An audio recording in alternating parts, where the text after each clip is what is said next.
Hi everyone, welcome back to another video from Tech for Gamers. Today in this episode we will be learning how to block someone on Heyday.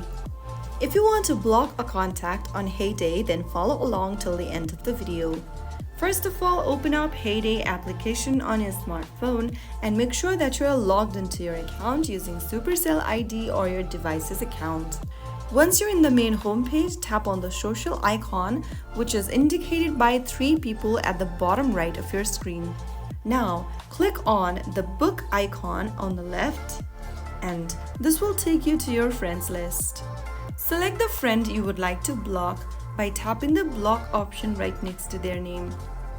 Tap on block again to confirm, and the person will then be blocked. You can also find other users you want to block inside your in-game friends, other friends, or follower list. After blocking the person, it will stop them from messaging you, seeing your farm, or visiting your stand. That is how you can block someone on Heyday. If you found the video helpful, don't forget to like, share, and subscribe to the channel. I will be back again in the next episode. Thanks for watching.